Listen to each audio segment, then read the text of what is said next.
Well, we're going to go ahead and get started. It's about a minute after 5. Thank you, everybody, for joining us today. This is our monthly membership call, something that we did not do last year, but very pleased to start this year.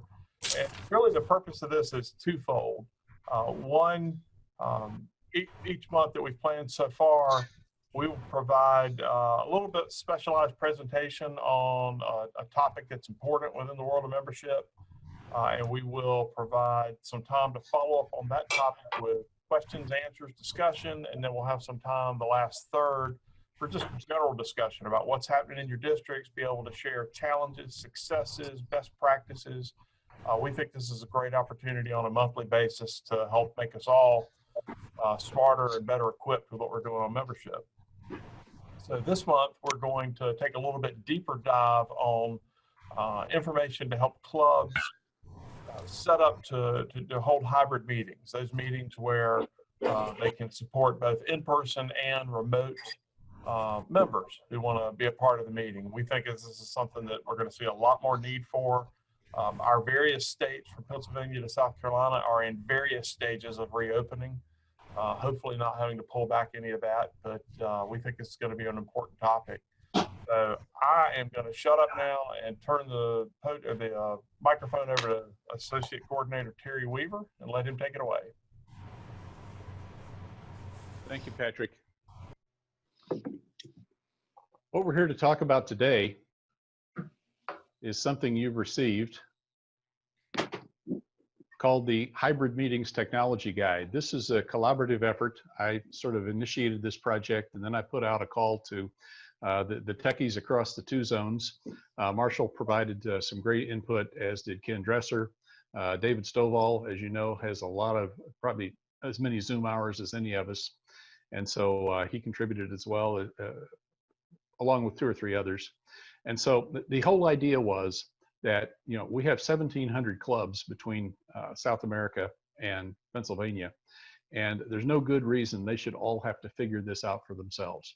So we thought we'd produce basically a nuts and bolts blocking and tackling technology guide that people could access, and then perhaps graduate to various different levels of production along the way. As you know, this is what it looks like. I hope you have a copy on hand. You can make some notes on your copy, or you can make some notes on your scratch pad. Like all the rest of our collateral, it's available on the zone website, rizones33-34.org. In this case, then the shortcut is /?S, that is search equals hybrid. You can, of course, just go to the site, type hybrid in the search, and you get right to this document. So what are we trying to do here? What was the point? Well, first of all, we've been challenged with keeping members engaged. I heard today that, you know, there are some clubs in some districts still not meeting, probably a couple in my own. And rural districts that have very low internet bandwidth, no broadband available, that's been a real challenge. There are clubs that haven't met since March. But as we get into this world where hopefully we can start resuming having meetings in person, and there are clubs doing that. I've heard of a couple of clubs that came back into in-person meetings and then perhaps drifted back out. We'll have to see how that timing all works. But when we resume having meetings, there will be members that their doctors literally would recommend that they don't attend this kind of an event, particularly until we have a vaccine, or they're just not comfortable doing that. They're not willing to take the risk. So in that case, we've kind of coined this term hybrid, and it seems to play with pretty much everybody. They get it. And that's where you've got some members in an on-site experience that's very much like traditional Rotary. And then you've got some virtual members. That opens the door to another potential new member type. Pauline's district has been particularly successful with what they call E-members, and that's not an E-club. That is a Terra club that allows a virtual membership, meaning that they stream the meeting. A virtual member does not have to leave his office, doesn't have to make the drive to and from the club, park the car, all that stuff. Just participates in the meeting, again, over Facebook Live, Zoom, whatever. And then the other part about that is it dramatically reduces the expense because you take 2/3 of the cost out, which is the meals. An E-member, like an R85, of course, can attend anytime they want. pay at the door, and so forth. So it kind of gives you another venue or another channel by which to deliver Rotary to an audience that maybe doesn't want to attend a conventional Terra Club meeting. There are some challenges. Let's be straight with each other. Once you put something on a screen, you're now competing with broadcast TV. That is the performance standard that people have in the back of their head. So people expect good image quality, whether it's coming off of a camera, focused on a live speaker, or whether it's coming off of slides, hopefully not a camera pointing to a screen, that sort of thing. They also expect good sound quality. And I would have to say that in my experience, recording meetings for the last 15 years in another business somewhat related to Rotary, that if you get the sound quality right, you can give up a little bit on the image side. If the sound doesn't work well, then you've really got a problem in terms of viewer satisfaction. So what we're trying to do here, the definition of a hybrid meeting is we're trying to beam a local event that's happening live right now to a virtual audience. We're also trying to represent that virtual audience back to the local audience. So the people in the room get the idea that there is intelligent life out there. There's somebody on the other end of the wire. And that's where most of the technology challenges and the gear requirements come into this. This is not, though, just a scale up of desktop Zoom. If you take a laptop into a Rotary meeting, plop it down on a table up at the front of the room, point it at the speaker, and hope that the onboard mic is going to pick up the meeting, there's probably not anybody that's going to be happy with that. So it takes a little bit more planning and it takes a little bit more equipment, but not a whole lot. Let's start with the basics. One of the basics is remote microphones. A microphone within 2 to 3 feet, hopefully right in front of whomever is speaking. Now, this doesn't have to be expensive or complicated. Let me illustrate. I bought this little guy for $12, $14. I used it with a video cam once upon a time. It's just a phone plug, lapel mounted microphone. Easy deal. You can either tape it right to the side of the podium microphone if you're in a meeting room, or clip it on the speaker. Maybe you need a little more distance out of that, in which case you probably need one of these. This is $6 at Walmart, 15 feet of extension cable. And you can easily chain 2 of these together and still get a good signal out of one of these little microphones. It's possible that your laptop does not have separate headphone and microphone inputs, in which case you need one of these guys. Again, available at Walmart, $6, $7, which splits your single jack into a headphone jack for audio output and a microphone jack for audio in. Terry, I'm sorry, I have a question about that. I bought all of the stuff you said, okay? But this pin doesn't hook into my iPhone 11. There's an adapter for that. Yeah, so I have to now figure out the adapter for that in order for it to go into my laptop. So I have all of the other thingamajobs you have. Yeah. So that's known as a 3.5 millimeter phone plug. If you Google 3.5 millimeter to iPhone, you'll find that. Okay, thank you. Your second accessory is a remote camera and tripod. Once you get the camera off the laptop, then you can point it, you can manipulate it, you can orient it. And the reason a tripod is important, not just since it doesn't shake and jitter, but also that you can get above the heads of the audience. You'd really like to have your camera at about shoulder to head height of the speaker. So you need it up in the air. And of course, there'd be 3 people in the room that have to shift a little bit to see around it. But a tripod with some height to it is a really important accessory. Then of course, a projector and screen. Now you generally only need that if you had a live presenter that was doing something with visuals on screen or playing some kind of video. But in this case, if you want to bring the remote audience back into the meeting room experience, a projector and screen would be required each week. And then finally, a good internet connection. And probably, if you want to use your local meeting location, local meeting venues internet connection, you want to test that in advance. Go out there with your laptop, get on the network and run a speed test. You just do that by opening Google and typing speed test. There are any of several, It'll tell you both the download and upload speed. And in this case, what you're concerned about is the upload speed, because that's the outbound signal from your venue that's going out to the Zoom audience. It's usually maybe 1/10 of the download speed. So you can get faked out by something that performs pretty well in terms of browsing, but you could have a problem with upload speed. The super simple version of this, folks, is a handheld iPhone. That will probably not deliver what people expect, but it delivers something. iPhone or iPad, either one will work equally well.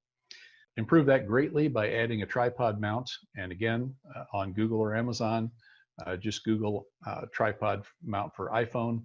It's a device that's basically a clamp with a tripod quarter 20 screw fitting in the bottom of it.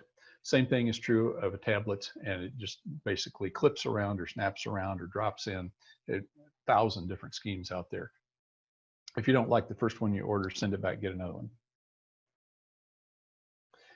The big enhancement to this, of course, is a remote microphone. So if you went with something like an iPhone or a tablet on a tripod with a remote microphone, you're now going to get up to a credible experience, particularly in a very small room and where all this stuff is very close to the speaker. If you happen to have your handout, you want to turn over to page 4. Marshall actually gets the credit for this. The first thing he sent me included a block diagram, and of course, Patrick and I are both engineers. That looked familiar. I said, gosh, why didn't I think of that? But Marshall did. So this block diagram is basically the one-way version of this. This is streaming out to the remote audience. We're talking about no presentation, no video, no remote audience experience back into the room, but at least you're connecting with your remote audience. Now, the primary downside of that, of course, is you don't see or hear the remote audience, and it doesn't support remote presenters. If, for example, somebody in the remote audience is doing an announcement, that's not going to work well. It's not going to be audible to the people in the room without a little bit more consideration of technology here. But this is, shall we say, level 1 of streaming this off of a laptop, in which case you've got screen share of what's going on in the case of slides or videos out to the remote audience. You're hosting the Zoom meeting, you're operating the webcam, all those sorts of things. So you're driving and delivering the content from this same laptop. Okay, this adds the remote audience dimension to this. This version adds simply a projector, and of course you have to have the necessary connectivity to that. It also puts the presentations or videos on this same machine, and of course you're going to project that for the local audience, and you're going to run it out over the live feed. Bob made the point before we started up here that you do have to check a box in Zoom if you want your system level audio feed other than just your microphone. If you want a video feed, for example, the audio side of that to go out, you have to check that box in Zoom. Do practice all this stuff in advance. Now, I'm not a big recommender of remote visuals, meaning that the Achilles heel of Zooms that I've seen is swaps of screen shares. If you can avoid that, you're way ahead. And you avoid that, of course, by trying to gather up all the presentations or videos, dropping them on the same machine so that the same person can sequence them up and control them seamlessly, so it's not a whole lot of herking and jerking around trying to get the next person onto the screen. That means, of course, that you need an audio output from this laptop into whatever's in the meeting room, either a powered speaker that you just bring in and set down, or perhaps you have house sound, some sort of PA system. And that would be the case if you normally had a podium mic. So we've got our remote mic, we have our webcam, we have our internet connection, and then we have our local laptop. Now, here's the challenge. This is a lot of stuff for one human being to do. It almost Herculean.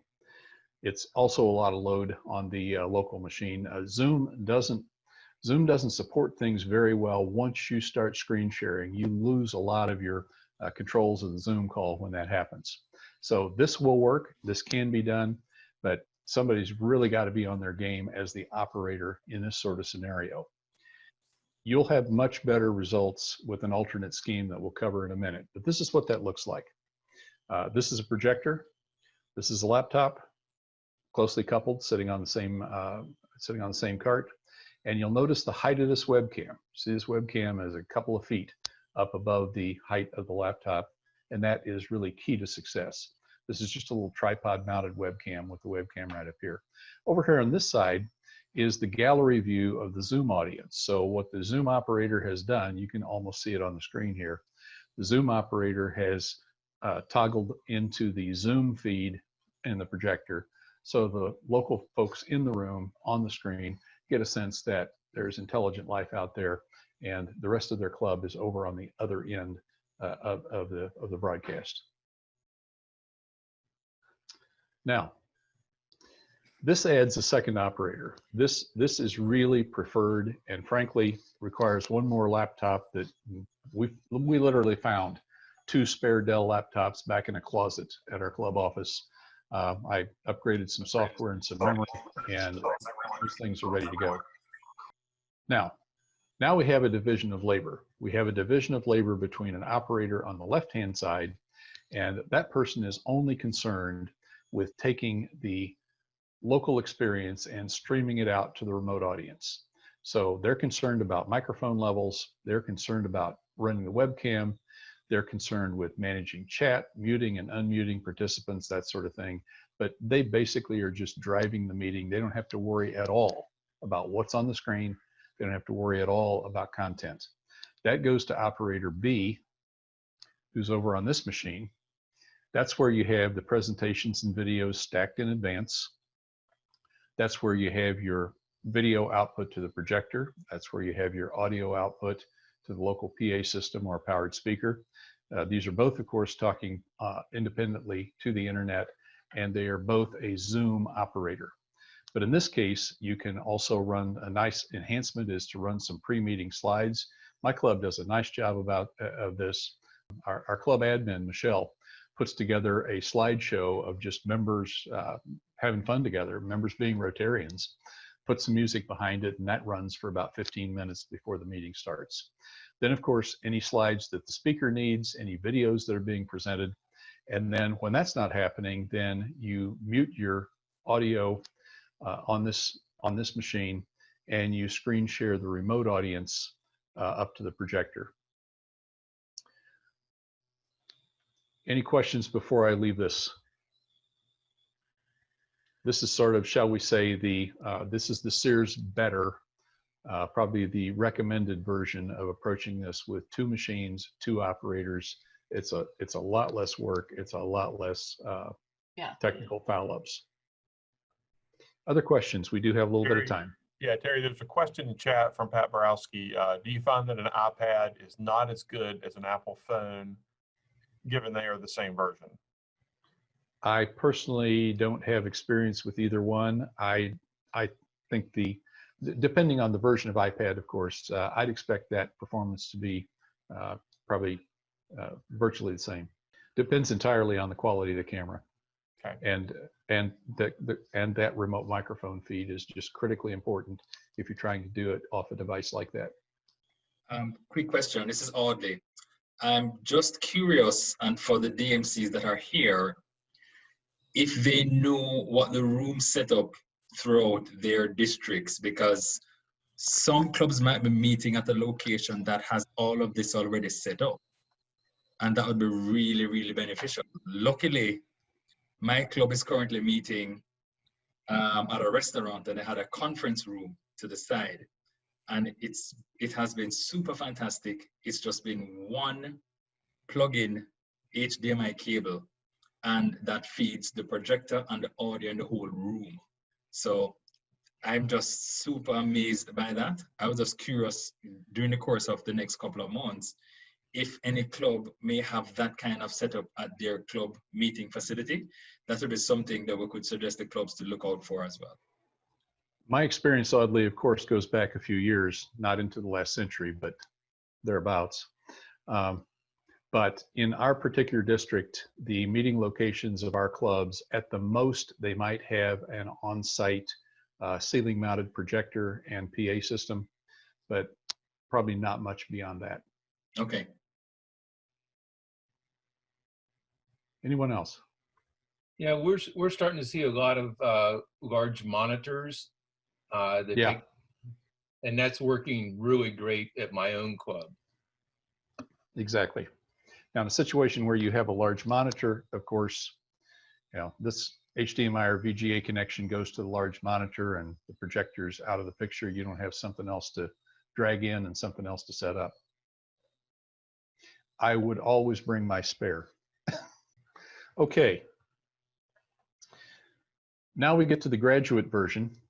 And again, everything we're talking about here requires basically a hobbyist level of particularly audio engineering, figuring out the mic in and the sound out. But with the addition of a relatively simple piece of gear, this all sort of comes together. And you've probably seen this little device. Shure makes a little mic mixer. It's 4 inputs. And what that does is it allows you to go into a PA system that has house sound, podium mic normally connected to it, and you literally connect the mixer in between, meaning that you can then merge in the audio from the live feed, that'd be video of the local presenter. And you can also merge in things like multiple microphones, such as a wireless if you've got a speaker that wants to walk around. And then you take out of the mixer an output that goes out to your streaming feed, out to your remote audience. These things are relatively expensive by Rotary standards, 260, 280 bucks. Although there are millions of them out there in service. Every hotel on the planet has 2 or 3. I bought one last week on eBay for 67 bucks used. It didn't have a scratch on it. That's the way I bought my own several years ago when I decided I was tired of paying a hotel 75 bucks per day for renting a mixer. I bought my own for 70, one-time purchase on eBay. So those are some of the things. Now, this also suggests that you can seriously upgrade the video quality by going to a digital camera, and that would be defined as a DSLR or a camera with what's known as live HDMI out, a higher end video camera. A Canon camera in the $275 range has a HDMI output that looks like a webcam to your laptop, but then you've got optical zoom. You've got literally gold standard optics, and you get a lot better performance out of that than your average webcam. Wireless microphones, again, probably only a consideration in larger venues and larger clubs where you got a speaker that wants to walk around, but sometimes having more than one mic in the room is real handy.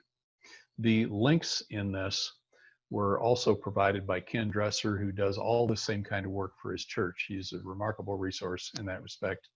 And there are a couple of links to church streaming sites that, you know, we're not in the religious business, but some good technology overview that you might find interesting. So the takeaways I'd hoped for today are, let's encourage our clubs to get in this hybrid game as quickly as meetings resume. Don't let your housebound audience fall off the bike. If you're going back into in-person meetings, make the first one of those a hybrid. You've got time. I basically, for my own club, our first hybrid meeting will probably be mid to end of August, early September. We've just started laying in pieces and parts and gear and cables and that sort of thing. I've spent romping stomping 150 bucks on it so far. And beyond that, we just need to decide what we're going to do for a camera. Of course, editing and posting these recordings gives you yet another channel, something you can use in your drip marketing as well. You can set up a YouTube channel for your club or a Vimeo channel. And then also in the case of YouTube, I'm familiar with this idea of playlists. You can post your streaming meetings in sort of one bucket on your YouTube channel. And then you just send that link out or post the link on your Facebook page, post the link on your website, and you get triple duty out of this same material. On page 8 is a list of best practices. Number one is, in my experience, if you minimize the number of screen share swaps, everybody's going to be happier. If you get all the visuals in advance, that's my personal rule for any meeting, including a Rotary meeting where there's something going to be projected on a screen. I insist on those visuals 2-3 days in advance so I can fix the typos, juice up the small fonts, and generally make sure that all the pieces are there, including the videos that somehow got left behind and didn't get included in the upload. And then suggestion is set this meeting up and start it significantly ahead. I'd suggest an hour ahead for your first 1 or 2. And there's a cool feature in Zoom called the waiting room. What that allows you to do is open the Zoom meeting. People can sign in and they're basically just kind of held out in a vestibule. They don't see what's going on while you and the rest of the presenters are getting all this stuff sorted out, making sure all the audio works, making sure all the screen shares work, making sure that the video sound plays properly. Once that's all ready to go, it's ready for prime time, then you can open the audience in the waiting room up into the meeting. And there's also a checkbox in Zoom that allows you to mute everybody when they log in. There's another checkbox that says they can't unmute themselves at all. And then, of course, you want to use the co-presenter feature to allow those few people that are going to do a presentation or an announcement or whatever remotely to allow them in so they don't have any trouble getting on screen, getting their mic unmuted, or in the off chance that there's some sort of screen sharing going on, that you have that covered. So once again, Rotary opens opportunities, COVID opens opportunities. We have the chance to learn to do something new here, and I think there's probably some significant post-COVID utility to helping the clubs develop some of these skills. Again, we have a sizable tech base within the 2 districts. You can send questions to your RCs, such as Patrick or George RB in Zone 34. People like Marshall, myself, Ken, and others are available. If you hit a bump or need a piece of patch cable that you couldn't figure out what you needed, we'll be happy to help out on a case-by-case basis. Thank you. Thank you, Terry. Thank you very much.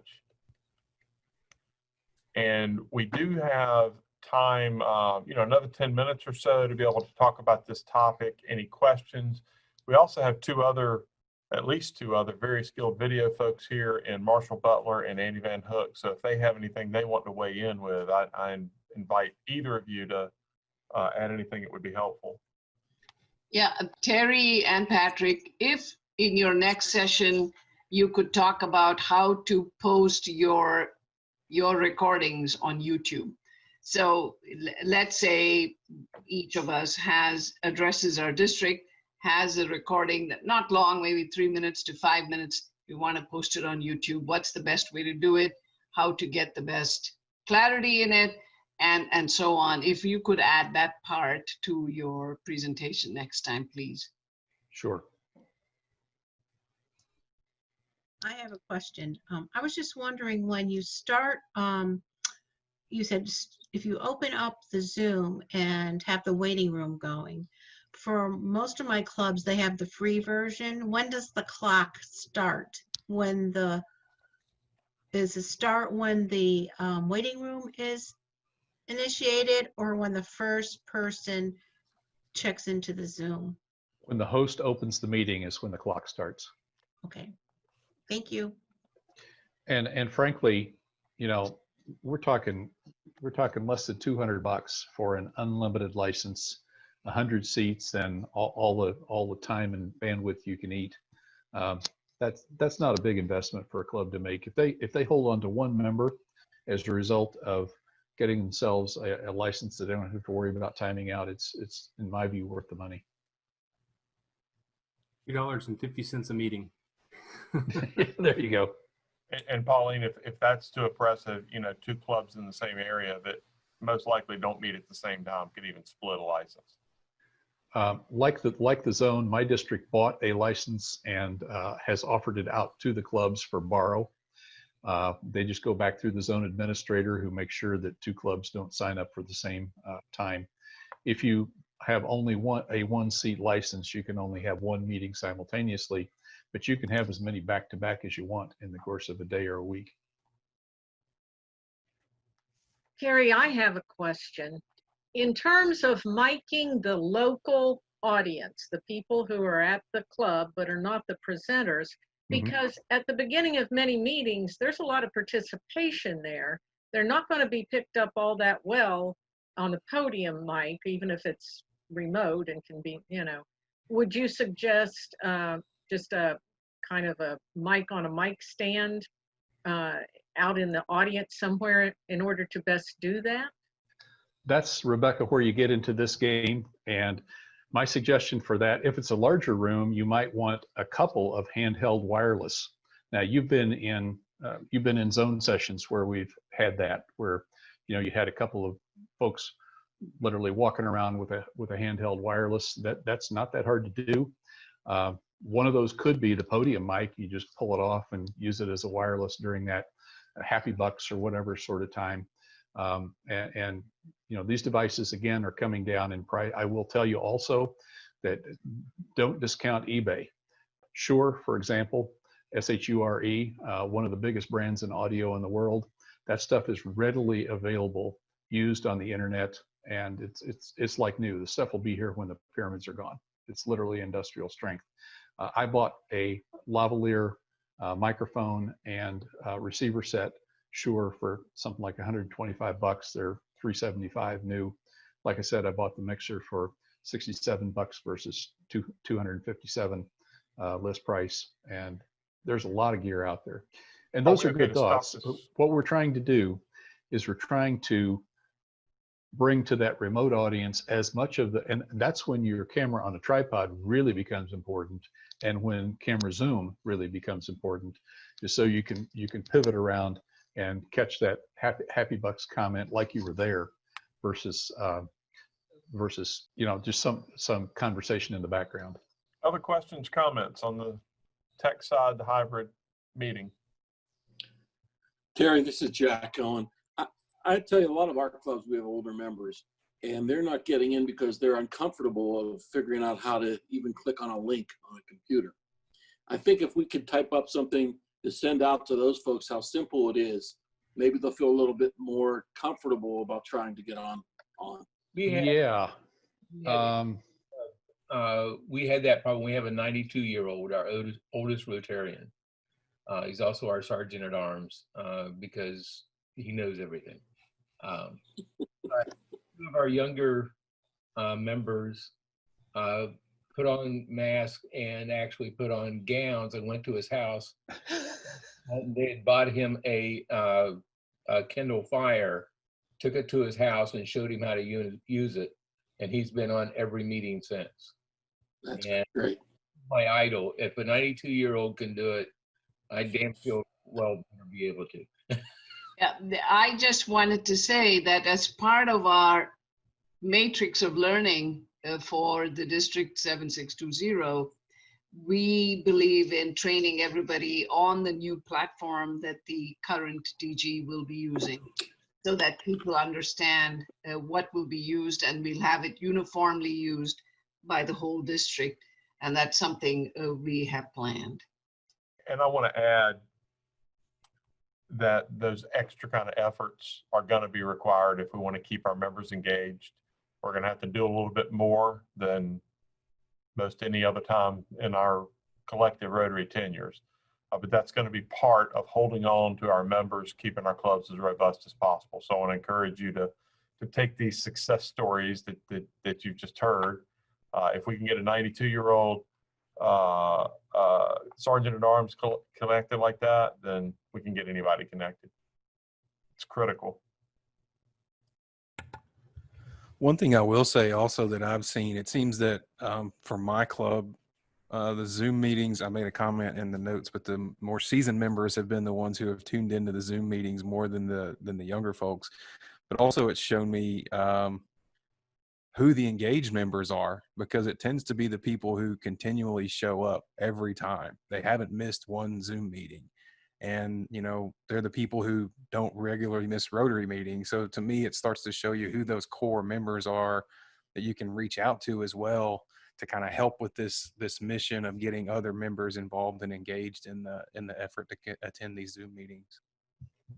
At the same time, my club has seen members on Zoom that we haven't seen at the hotel for 6 to 12 months. Okay, before we move on to a more general discussion, any final comments or questions? Marshall, you have anything to add? No, I think Terry's done a wonderful job here with this presentation. I mean, nailed all the high points and really put together some great documentation for everyone. As always, as he mentioned, there's plenty of resources in Zone 33 and 34 that you guys can reach out to. Actually, let me switch over to it real quick. I did, there we go. That is a quick blog post that I put up on the Zone website. If you go to rotaryshares.org/streaming, rotaryshares.org/streaming. It's a lot of what Terry has talked about, but at the bottom of it, I put a survey, and a lot of folks in Zone 33 have done a great job of submitting the survey and kind of sharing some of the challenges that you all are having, some of the challenges that the clubs are having. And, you know, that feedback loop is going to help Terry and all of us continue to refine this document as we find the roadblocks or the challenges or the issues that you all may have. We can absolutely find ways to make it easier. The other hope is at some point to actually do some live demos and stuff like that so we can show you how all the equipment works. But Terry, great job today. Really well done. Yeah. Thanks, Marshall. And I hope that you'll take advantage of the link that I sent you all a few days ago to a survey that Marshall compiled, basically asking what will be most helpful going forward. So I hope you'll take advantage of that and even ask your clubs to do the same. Pat, you had your hand up. If you'll unmute, you can fire away. Very quickly, we pulled together sort of a protocol and a practice outline that we shared with clubs. And one of the key factors is to make sure that clubs are working with their members individually. And members have been responsive in terms of, you know, people who saying, no, I'm fine with this. I don't need to go through a practice run. But a lot of people have taken advantage of the practice run. So we really encourage clubs to do that so that when they are executing for the first time, then everybody will feel a lot more comfortable in it. And that has been a successful approach. Excuse me. Thank you, Pat. And that is a great segue into our last third of the show today for us to have an opportunity to share best practices, to share challenges, to sort of see where we are. We've got a great brain trust on this call. I realize we're only 2 weeks into the new Rotary year, but we're also in an unusual circumstance. So would love to hear from any of you who might have a question or has already experienced a success with something you're working on in your district. This is a chance to share. And that applies to governors, future governors, and DMCs, ARCs, all the folks. Even have some past governors on here. Go ahead, Stan. I just want to thank Terry. We did a MGI training with our new membership advocates and AGs yesterday. Terry did it all in under an hour, right, Terry? Or just a little over an hour. We had some discussion afterwards and before, but the feedback today was very positive, especially on what really surprised them was the seasonality. They had seen it, some of them had seen it before, but never really understood it. And I say they commented on that most because that's the last thing they saw. So, but a lot of good comments on MGI and the club history, and how important that was. And Terry was able to share the predictability of the data for what happened in 7720 this year, and it was scary accurate. I don't quite remember what the percentages were. Terry, do you? Yeah, we looked at how did last year, 1920s, attrition in 40 clubs compare with the forecast, which is based on their same 3-year average, the same club's 3-year average. It turns out that across 40 clubs, 40% of those clubs had attrition within plus or minus 1 member of the prediction. 65% of the clubs had attrition within plus or minus 2 members of the prediction. In other words, we can predict with 65% accuracy, plus or minus 2 members. And then when you expand the window to 4 members, 90% of 40 clubs fell in within plus or minus 4 members of the 3-year average, which we're claiming is predictive, and I'm resting my case. All right, so all of you who thought that Terry's been making it up all this time, it turns out he actually was doing some math. Thanks for sharing that, Stan. Other comments, questions? I've got you on 2 screens, so if I don't see you, just unmute yourself and go. Go ahead, Terry. I wanted to share with you some things my club has done in terms of what we're selling today. And we all recognize that what we're selling today, right now, is not the same Rotary experience that we were selling 6 months ago. So in response to that, what my club has done is and we're having Virtual Discover Rotary. Thank you, Audley, for asking that question a few webcasts ago, because we decided to go ahead and start that. And we have gotten new members out of Virtual Discover Rotary. And part of that offer then was, for right now, until we get back to meeting in person, we're waiving our initiation fee, which is probably higher than most. It's $200. And we're also waiving prepaid meals until we get back into the hotel and know what the balance of the year's meals are going to actually cost. So we did get the board to make those 2 significant concessions. There's never been a cheaper time to join Greenville Rotary as a result. So we're having an initiation fee, COVID sale, and we're also not requiring people to pay for meals that, for right now, we know we can't deliver. Can any of you share any success stories of your clubs that, despite these challenges, are still able to attract members at a good clip?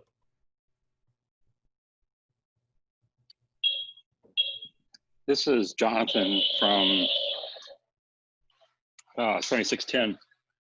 And my club, which is a pretty small club, we have 18, we got 2 new members in the last 3 weeks.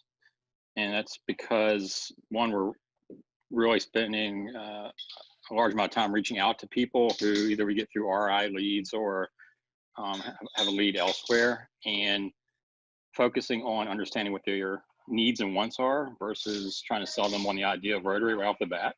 And we've gotten 2 just excellent members that I think they stick with it. They're going to be excellent Rotarians. That's great. That's great to hear. I can add that my own club has inducted 5 members since we stopped meeting in person, one of whom has not ever visited us in person.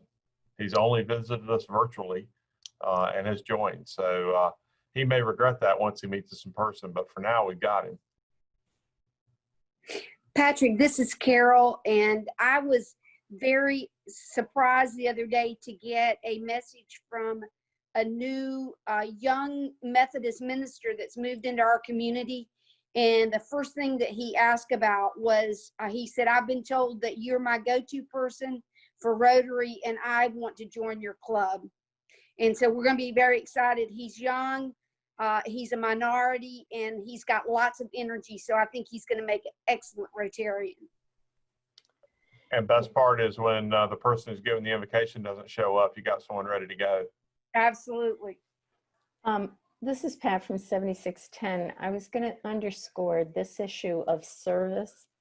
One thing that COVID has shown is a lot of people wanting to do, wanting to give, and not really appreciating or knowing a channel through which they can do that. And Rotary really can provide that.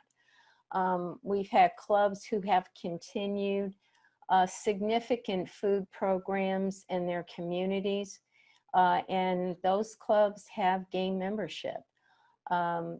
We have had clubs who have really gotten a revitalization. I know Jonathan would know, our Rotary Club of Fairfax, my gosh, they've brought in, I don't know, something like 15 people or whatever, in part because they're working those RI leads.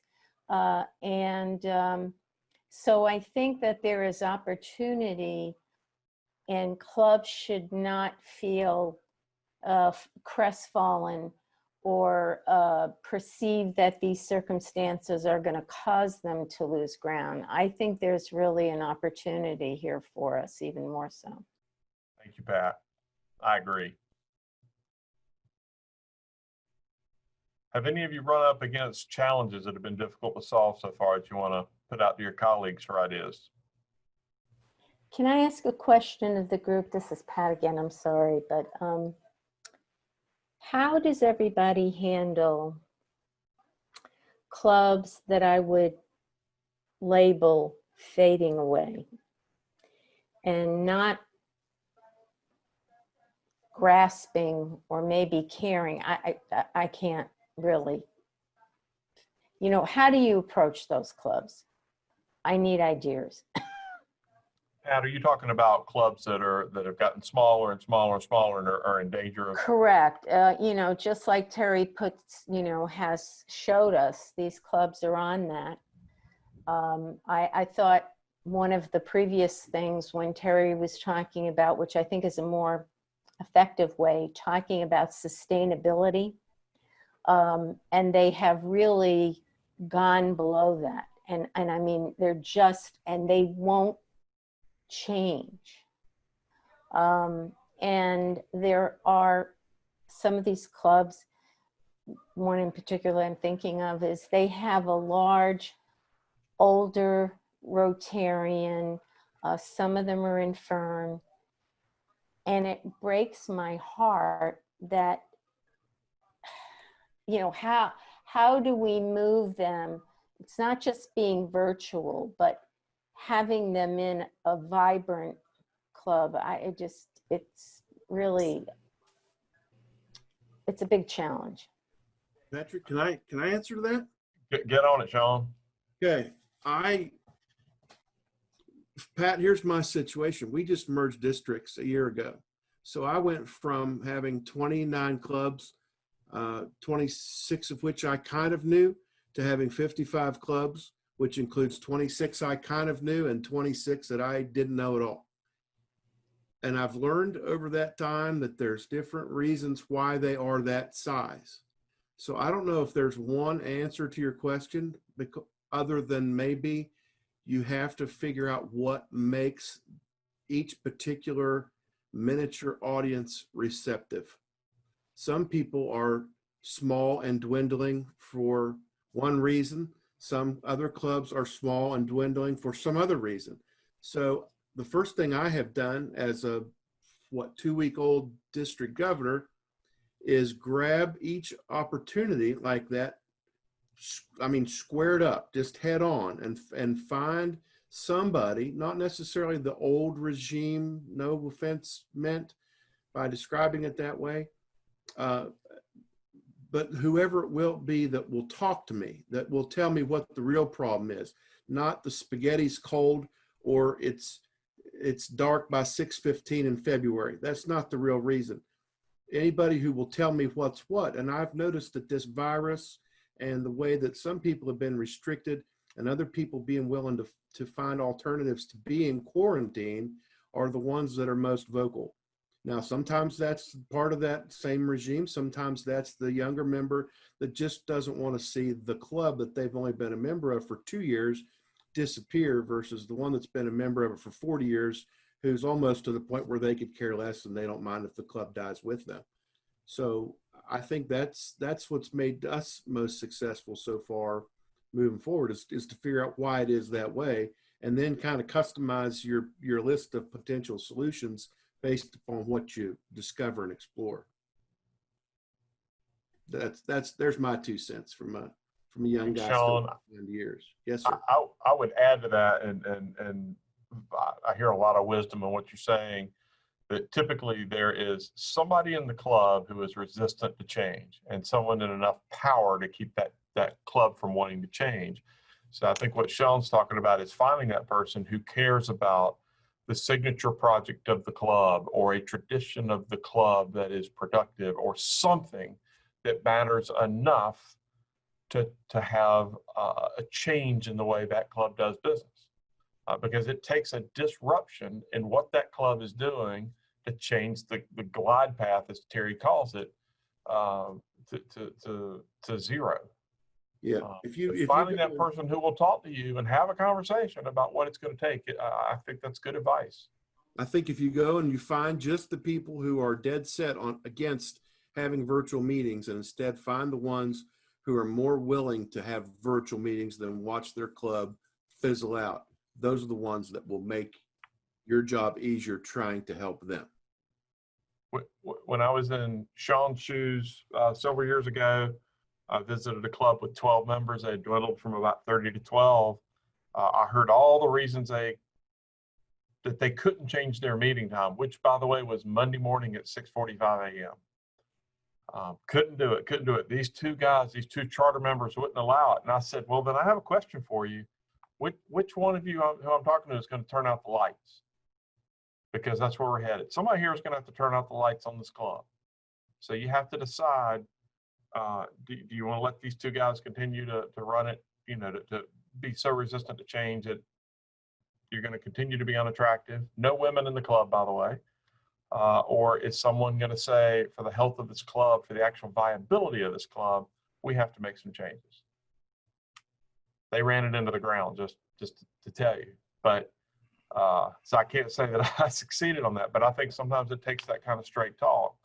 And, for every one or two who have not turned it around, we do have success stories of plenty of clubs that have turned it around. He said, we're going to have to change what we're doing. Andy, yeah, go ahead, Andy. I would jump in there, and I agree with all that you and Sean just said, Patrick. I would kind of take the flip side of that too, is that if you can't get any traction, if you've got those people who are really interested in Rotary and want to do something with it, it's an opportunity for them to start another club, whether, it's a satellite club or a new club completely or whatever. If there's just so much pulling them back, so many people who don't want the change, find those little seeds and plant them somewhere else and let them sprout on their own. So saith the district innovative club advocate in District 7570. Very good. And that's Patrick, a great one of the things August, our August meeting, which will focus on innovative club advocates. Go ahead, Charles. Patrick, one of the things that we're going to do this year, and we're looking very strongly at just what Andy mentioned. We've got some clubs, Pat, we know what you're talking about. And what we're doing is looking at the model of satellite clubs and taking a core group of that club that doesn't want to change, a group that wants to change, and say, let's start a satellite club. And at some point we'll mold them or fold them either into that satellite, which we'll bring into a full club, or at least we're not going to lose. So that's the philosophy of what we're looking at in District 7690 this year, is taking those. And we've got, I was on the phone with the 9th club just a short few minutes ago that has still not met since March 13. And I'm finding out why they're not meeting. And one of the things that I found is that talking with the incoming president who wants to make a change has been really eye-opening, because they did not realize the resources that we have available for them. So it's it's just like asking, do you want to be a Rotarian? We would like to have you. It's that personal ask and contact that makes all the difference. And that's the key component that we have to have as leaders, is making that personal contact. And then we find the person or persons who can help us move forward and take that club to a different place. I've got about 6 or 8 clubs like that right now in our district that we've got to find a way to help them move to a different place and get real about Rotary. That's the term that I use today. Thank you. Thank you, Charles. I think that's a great ending comment. We are right on 6 o'clock, but it's going to take that kind of effort in each of our districts. I hope that this hour has been useful to you, both in terms of the topic that Terry covered on the front end, as well as the opportunity to talk to each other. I think there's great opportunity here for us to be able to share our best practices and share our challenges. You know, we are, as we say often about membership, it is a team sport. It cannot be done alone. And so this is a great opportunity for us. So we'll continue to meet the second Tuesday of each month at 5 o'clock. And we'll see you next month to talk about innovative club advocates. And thank you all for taking time with us. We'll see you next time. Thank you, Patrick.